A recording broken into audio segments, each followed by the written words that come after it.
everybody. Jason Sarney here, and we're going to do a Saturday afternoon kickoff, not necessarily a Thursday night kickoff. So we're here at week 18. Unfortunately, not in the place us Dolphin fans thought we were going to be.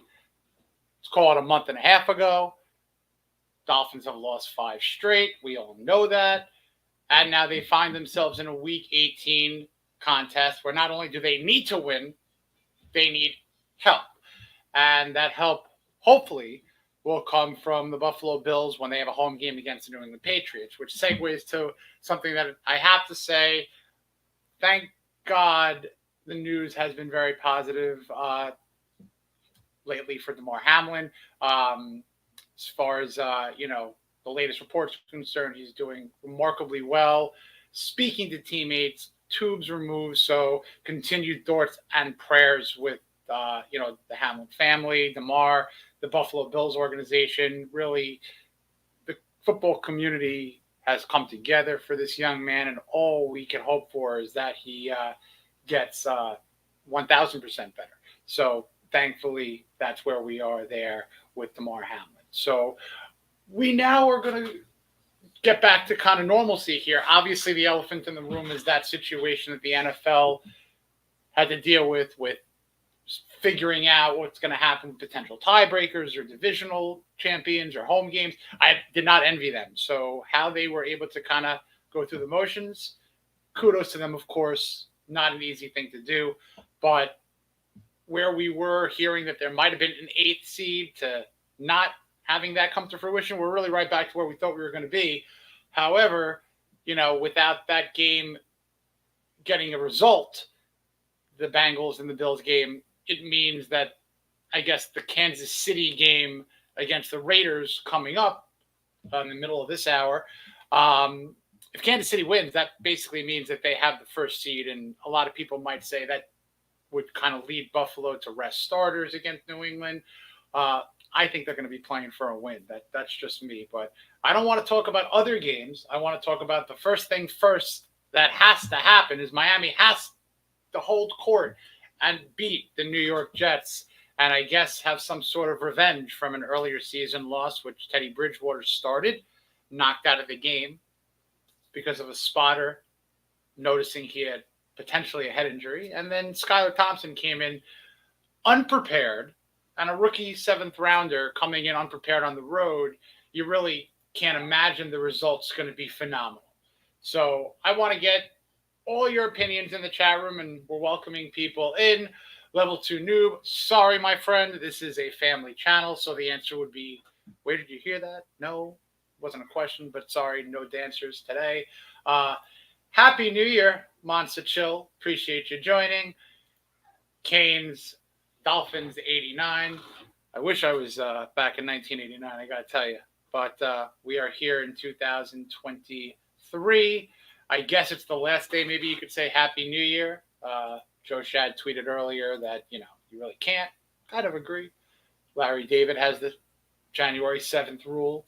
So we'll try to abide with Joe and Larry and no more Happy New Year's. But what we will talk about continually is the importance of this game. Obviously, there's a sour taste in a lot of people's mouth about the whole 5-game losing streak. I'm not happy about it.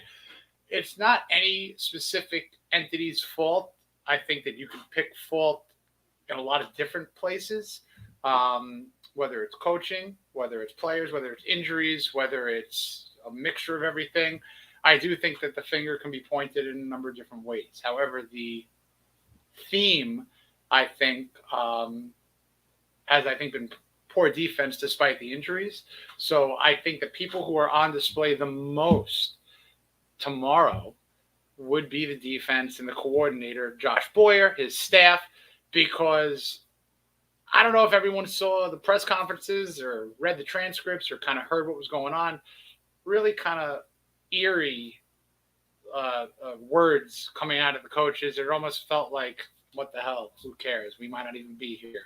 That was kind of my take on it. And if you're not playing for or coaching for particular longevity where you are, you obviously are putting things on tape for interviews that you're going to be going on potentially. I'm talking coordinators.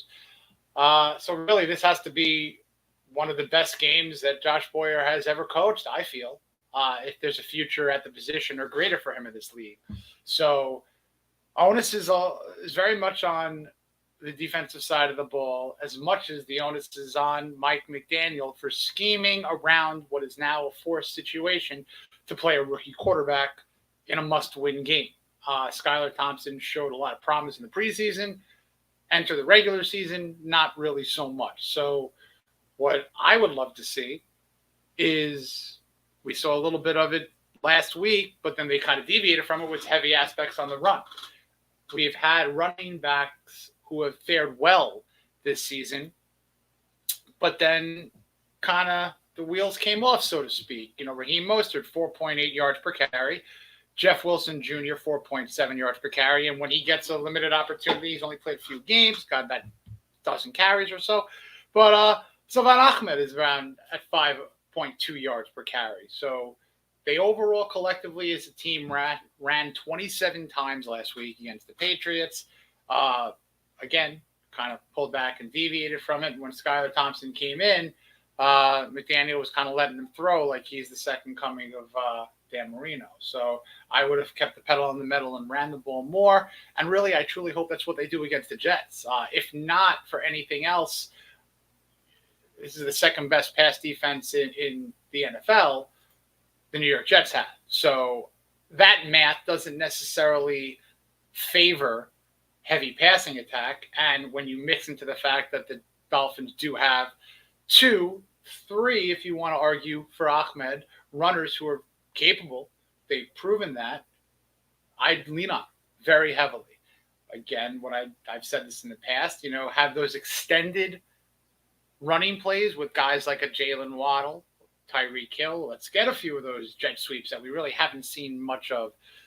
No real huge creativity utilizing Tyreek Hill and Jalen Waddle outside of the passing attack. So I'd like to see kind of those extended rush plays, quick hit offensive pass plays that are almost like rushes that get 5, 6, 7 yards without really a sweat. So hopefully that can happen. And again, if you're going to be looking at a defense that has significant injuries, horrible injuries throughout the course of the season, and now we're looking at questionable tags with Bradley Chubb again, Xavier Howard. So you got to keep your defense rested off the field, and you got to just extend drives if you're on offense at home, convert third downs. You do that hopefully with short rushes and conversions on 3rd and short, and not passing the ball on 3rd and 2, 3rd and 1 for whatever which reason. So hopefully McDaniel really focuses very, very heavy on the rush. I said that if they ran the ball 30 times last week, they'd get a win. They ran the ball 27, but I'm not saying if you ran 3 more times they would have won, but they clearly deviated from the plan. If something is working, I feel if it ain't broke, you don't fix it. So I mentioned the injuries, and I want to go to the graphic from Friday's injury report. So give me a second there, and I'll get it up. Okay, so on the Dolphins side of things, we obviously know Tua is not playing. And then we have doubtful tags with Teron Armstead, Kendall Lamb, Cedric Wilson Jr., and then questionable tags with Bridgewater, Bradley Chubb, Xavier Howard, Alex Ingold, Eric Rowe. To unpack that, you really, really hope that Teron Armstead plays. It's a different offensive line with him. You really have to hope that Bradley Chubb plays because, listen, you make a trade for him, and he hasn't, I guess, lived up to the bill statistically. Maybe people can make arguments he's made a little life maybe easier for Jalen Phillips, who has really come on since that timing of the deal, but I put more on Jalen than I do on that. So, yeah, Chubb probably gets the move right now is maybe a B- or an incomplete C+, but it's not grading out at the moment where we hopefully thought that it was going to be. And as for Xavier Howard, he has not been Xavier Howard. He's been a shell of himself, but still – you really would hope that Xavier Howard would get out there for a game like this. That secondary as a whole has been decimated, and with Eric Rowe is questionable as well. So really, that doesn't help the overall depth of the unit. And you hope a guy like a Kader Kohu steps up, and you hope Javon Holland, who has been Javon Holland, he's a great player, but he just hasn't been put in a position where he could be as, I guess, Swiss Army knife as he was last year. He's the only Dolphin with multiple interceptions. He only has 2.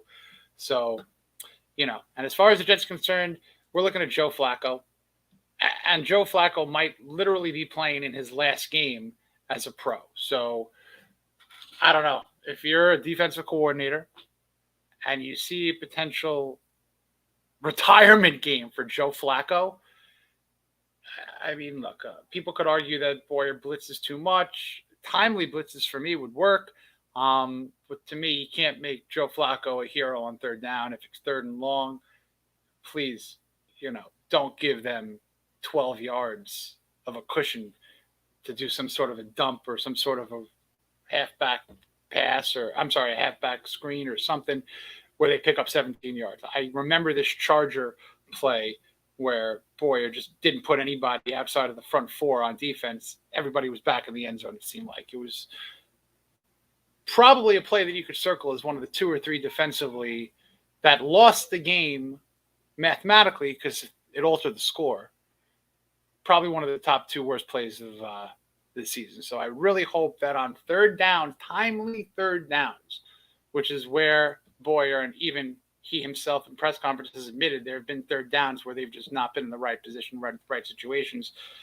That's what it's all about. I don't care if throughout the game they have a decent percentage. If it comes down to a fourth quarter third down where you need a stop, that's where you need the stop. I don't care about the overall numbers, the overall percentages. It's when you truly, truly need those stops. No penalties, no conversions. That's what I really need to see tomorrow. Opening up for any questions if you guys want to or gals want to bring on any comments, questions, what's on your mind. And while you're thinking of that, definitely drop us a subscribe or a like on YouTube. Thanks to everyone over at Miami Sports Music for giving me the platform. Of course, everyone like, your Steven D's, your Solo D's of the world. So thank you all. And I'll get a little bit more consistent next year on the shows. I know we went from Thursday to Saturday. There has been some traveling involved. But we'll get on the consistent tip next year. Obviously, I'll be doing, the same idea with Miami Sports Music. Really enjoy being here. So, I definitely see the normal peeps in the chat room. So I'm going to switch on over to talking about my award winner for the most consistent Dolphin this year. It's really not so hard to guess. It's Christian Wilkins. He's been having a terrific year. He's been having a remarkable year as a defensive lineman. He's a couple of tackles away from breaking the Dolphins' all-time record in the season. 4 linemen held by Jeff Cross. Jeff Cross was a great player, fun player to watch and root for back in the day in the 90s. And Wilkins is just a pair of tackles away. And beyond that, he's really having one of the better years that a defensive lineman has had since the mid-90s. He's also doing some excellent breaking through the line, getting tackles for loss, 7th among all NFL defensive linemen with 15 so far. He's recorded a tackle for loss in 11 of 16 games played so far. So Wilkins is a guy who, he's in his 4th year. It's a no-brainer. The first-round option should be picked up. Beyond that, this guy should be signed to a contract that has him retiring in Miami in 15 years. Obviously 15 years on top of his 4 is a reach. But my point is you cannot let a guy like Christian Wilkins go. And when you look at what he's done pairing with Zach Sealer, I think that aspect of the defense, the front 4, the front 7, if you want to really lump them all together, has been a strength, but a specificity has been the work that Wilkins and Sealer have been doing. And then when you add a Jalen Phillips to the mix, you want to keep that crew together for quite a long time. So hopefully Wilkins powers this defense. Zach Sealer has been so underappreciated, I think, from an overall NFL standpoint. Everyone in Miami appreciates him. All Dolphin fans appreciate Zach. So that is not anything that we have to continue to, to harp on. But from a league standpoint, this is a guy that I think needs more credit. So hopefully he is someone who sticks around in Miami for some time. So defensively, it's been a little bit of that struggle, but those guys are bright spots. Jalen Phillips leading the team in sacks, leading the team in quarterback hits. That's a bright spot.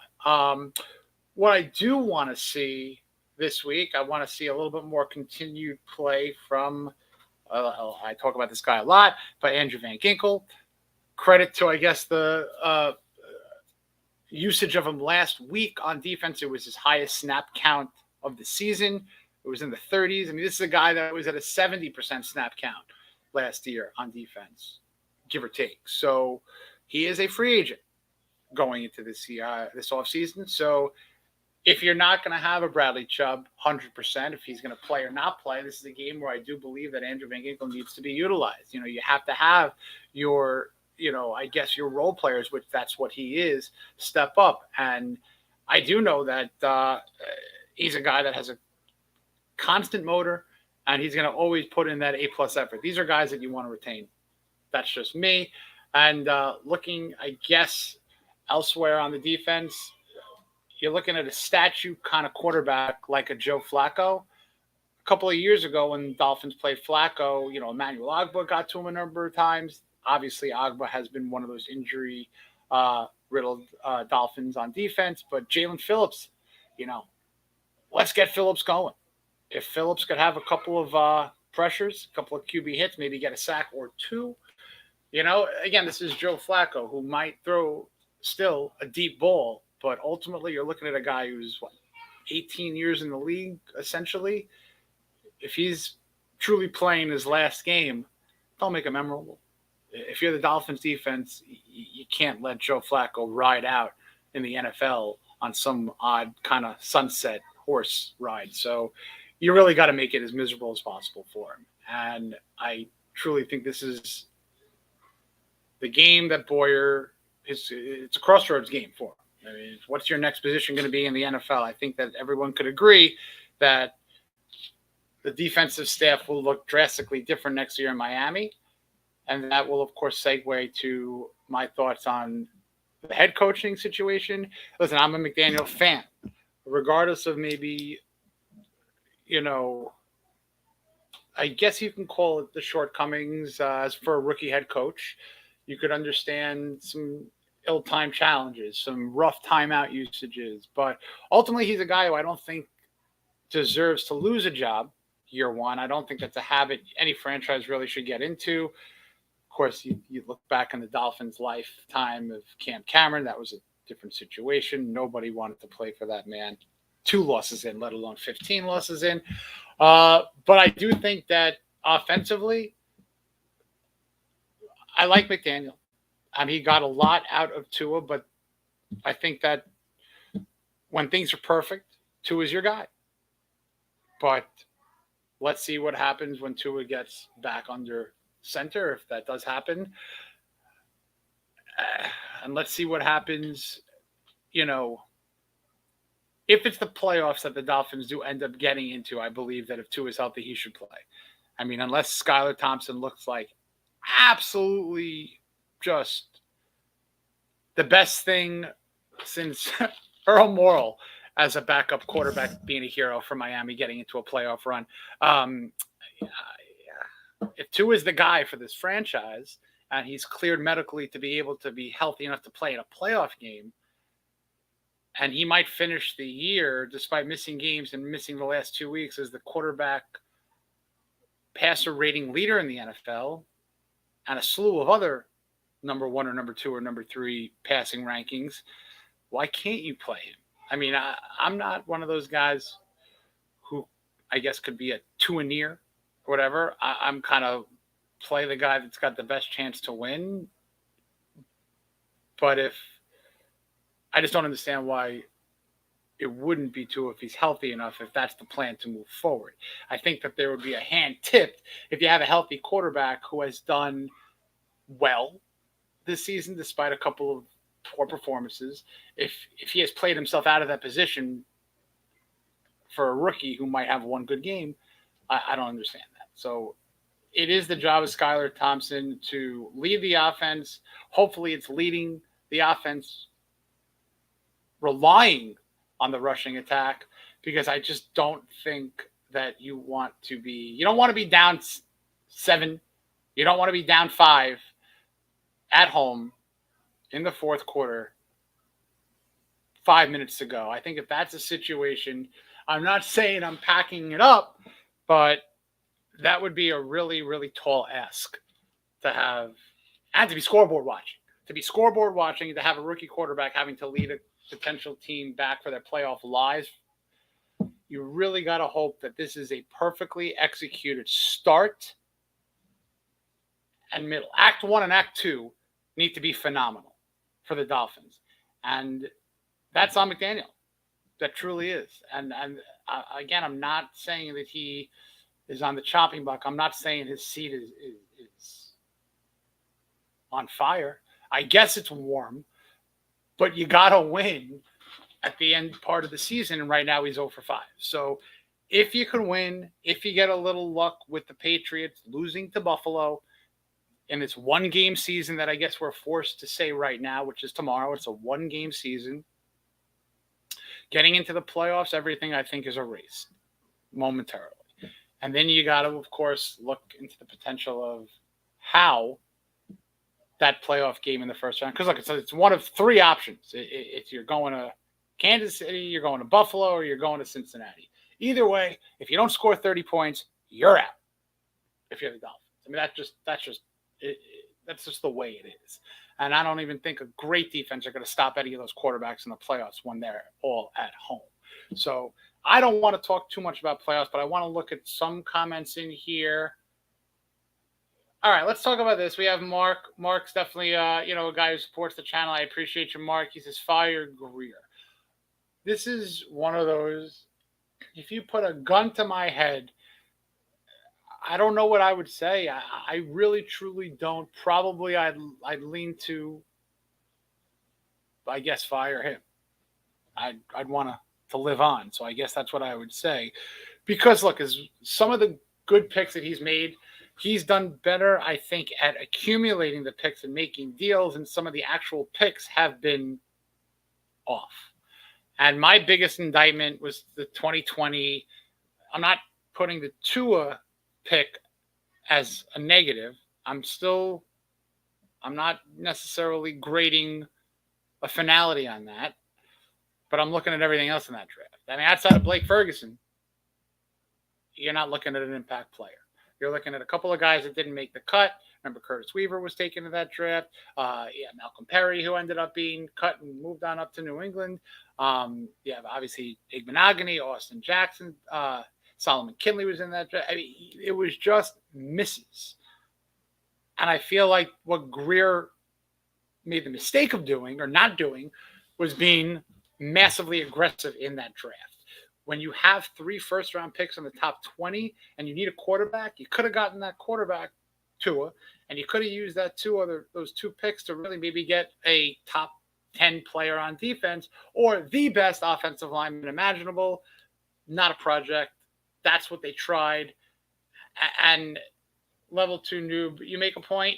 I'll put it up there. Greer has more bad picks and quality picks under his belt. We are sugarcoating it. Promote Reggie McKenzie. I'm glad you mentioned Reggie McKenzie, because when you look at an organization, it's not just one person. You got to really look at. There's a lot of smart minds, in this Dolphins organization. Truly, when you really look at all of Greer's picks, noob, there have been misses. You could look at the excellent selection of Waddle, Holland, and Phillips from 2021, but there have been misses. And yeah, again, Mark, you're right. 12 picks in 2020. Best pick was Robert Hunt. Okay, yeah, Robert Hunt, definitely. So you're talking about 3 players, Tua, Robert Hunt, and Blake Ferguson. And all due respect to Blake Ferguson, a long snapper is not necessarily something that should be drafted. It's rare, but Blake's fantastic at his job. I'll give you that. But here we am celebrating the hit of a long snapper with 12 picks that year. So, do we need to find a new GM? I don't know. I really, truly want to see how this game plays out. I want to see how, if this game plays out in a positive way, how a playoff game would be. Because it's not just Greer. If you're looking about putting Greer on a chopping block, I think there's a team around him. There's people who handle the salary cap. There's people who make business decisions. There's scouting departments. I don't know how much, and they're all connected. Like there's a lot of there's a lot of, I guess, connective tissue between the relationships of the guys with Greer in that front office who are doing all those jobs.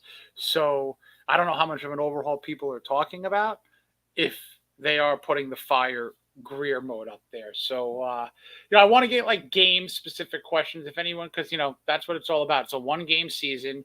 If anyone has specific game questions, if anyone has any game worry, it's all about tomorrow at 1 o'clock, and the nation will see this play out. It's a Fox game at 1 o'clock, and I guess not the nation, the vast majority of the nation. A lot of people will be getting this game. Luckily, I'll be able to watch it from my home. But Mark is saying, Mark's answer: whole front office needs a pink slip to get a real front office. I mean, if it's a really slippery slope, and again, we have, is this McDaniel job-saving game to mix in with the McDaniel job saver and the front office situation. If you're going to bring in a whole front office and then you say that the coach is there, this is your coach, you can't pick the coach, that's kind of rinse and repeating of what the problem was last year when the front office was saying, here's your coordinator coaching candidates. You could bring in everyone other than the defensive guy because he's staying. You need if you're going to bring in a fresh situation, that situation is going to have to pick all fresh groceries before they start really cooking. So I don't know that the whole front office needs that slip.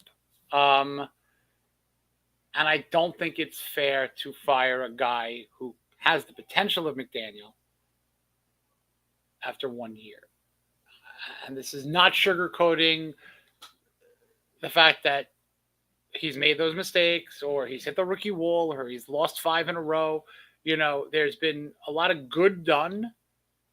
And I do wonder, I hate to harp on this, but I really truly wonder, for 12 months, I'm here thinking like, why was this defensive coordinator really throwing out all these coaching candidates? And if the proof was there in between the lines this year and they were a top 10, top 15 defense, they're one of the 5 worst defenses statistically when you look at all the numbers. The only top 10 number that they're in defensively is rush stopping. To their credit, they've only allowed 200-yard rushers this season. They're both quarterbacks. They've not allowed a running back to go over 100 yards. So I'll give them that. But that's more Christian Wilkins and Zach Sealer and those front interior defenders more than anything else. So I have a lot of questions. This is, maybe it's not I want to get back to the McDaniel job saving. I don't think it's a job saver for this year. I think is this guy someone who could maybe be a coach for us for the long haul? I think we'll know that, But the last thing I want is a circus like, I guess, like last year or years before, where you're mentioning Harbaugh, you're mentioning Payton, you're mentioning maybe this hotshot coach. I don't know. I think if you let McDaniel potentially match up with a better defensive situation and obviously not have those injuries were horrible. Nick Needham, Brandon Jones, Emmanuel Ogbah. Obviously the Byron Jones scenario, which I don't even want to really talk about because it bothers me. The Byron Jones aspect, when Sam Madison's comments came out, bothered me. If you watched the show yesterday, the Clock Blockers morning show with Stephen D and I, we spoke about it. A couple of people had conflicting opinions on the situation, which is totally fine. But the Byron Jones mess is exactly what it's been. It's an absolute mess, and I do think that he's not, or he has played his last game as a Dolphin. But defensive injuries aside, and the fact that the Dolphins have had the quarterback problems, the concussion situations, it's all these things on top of a rookie head coach. It's not fair, I don't think, to say, all right, it's his fault, fire him. So I would be a little shocked if that would happen, if they don't make the playoffs and they do fire him. But if that would be the case, they better have a contingency plan literally on a silver platter if they're going to start interviewing dozens of coaches or half a dozen or not have a direction, this could be a problem for a half a decade. So I really hope that there's no need to discuss about cleaning house. They have to win.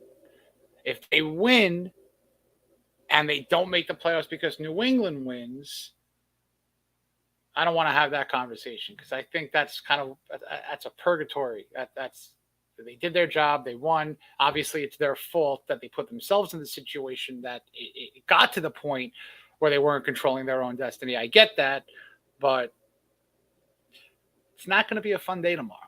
It's going to be a very stressful day. I will say that. And with the 4:30 game about to kick off in Vegas, I guess we're all rooting for an upset just to have more incentive, I would say, on the Buffalo Bills side of things. So if you have any thought that Jared Stidham can beat Patrick Mahomes and the Chiefs, well, now's your time to really pray. But I do want to say thank you for everyone who continues to watch. When I pop on, watch the Friday morning shows, the Spread Kindness and Positivity show I do with Steven on Friday. Really, I look forward to it. We'll do it, of course, again next week. Thanks for yesterday's show. That was fun. And I do want everyone to enjoy the weekend. We'll talk on social media, of course, about what happens tomorrow. But fins up, and everyone have a happy and a healthy 2023 and enjoy your Saturday 2 games. And tomorrow, that's what it's all about. But it didn't have to be that way. But hopefully we can get a W. And check us out here on Miami Sports Music. Subscribe, donate when you can. And, of course, thoughts and prayers are continued to Damar Hamlin and his family. So thanks again. Fins up, everybody.